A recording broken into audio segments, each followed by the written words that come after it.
सकाळु सकाळु जदि खाली पेटरे उषुम पानी पिउचंती तेबे आपणक शरीर रे एते सारा फायदा देखिया को मिलिबो आपण माने विश्वास भी करि परिबेनी। जदि आपण माने सकाळु सकाळु उषुम पानी पियंती तेबे आपण माननकु प्रथम फायदा मिलिबो मॉर्निंग रिहाइड्रेशन। आपणकर शरीर कौन होता है ना राति रे कौन होता है ना आपण माने पानी पी की सोई थांती। राति रे जो 8-9 घंटा आपण माने सोई थेबे से 8-9 घंटा भितर आपणक शरीर को कौनसी लिक्विड जिंस बा पानी जिंस जाई न थाए जो कारणरू आपणक शरीर रिहाइड्रेशन हो जाई थाए। जदि आपण माने सकाळ सकाळ उठिकरी उषुम पानी टिके पी दियंती तेबे आपणक बॉडी बहुत ही हाइड्रेट हो जाई थाए एवं बॉडी रे बहुत ही ताजा महसूस होई थाए। सेकंड फायदाटी होउची डाइजेस्टिव एक्टिवेशन। जदि आपणकर शरीर रे कोनोसी डाइजेस्टिव प्रॉब्लम अछि जदि आपण माने सकाळ सकाळ उषुम पानी पियंती तबे से कोन करथाय ना आपणकर डाइजेस्टिव सिस्टम टाकू बहुत ही भलो बढ़ाई दे थाय माने आपणकर हजम शक्तिर प्रक्रिया टाकू बहुत ही भलो करि दे थाय। तृतीयटी होछि कॉन्स्टिपेशन रिलीफ। कॉन्स्टिपेशन माने आपण माने सकाळ जेतबेले लैट्रिन जाई थांती आपण मानु कोन होइता ना कष्ट होइथाय।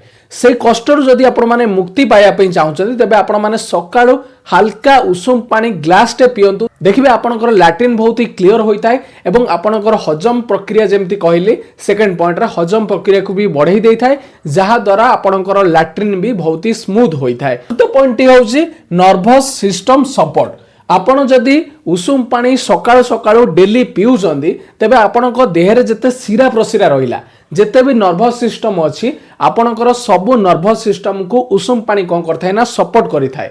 आपणकर ब्लड सर्कुलेशन को सकाळ सकाळ उषुम पानी कोन करथाय ना बढ़ाई देइथाय। डाइजेस्टिव सिस्टम को भलो करिथाय। आपण जेते शरीर रे नर्वस सिस्टम अछि सबुथरे कोन करथाय ना ब्लड सर्कुलेशन को बढ़ाई देइथाय जहा द्वारा आपणकर जेते भी नर्वस सिस्टम रहिला से सब को बहुत भलो भाबरे सपोर्ट मिलिथाय। पंचमटी होछि पिंपल क्योर।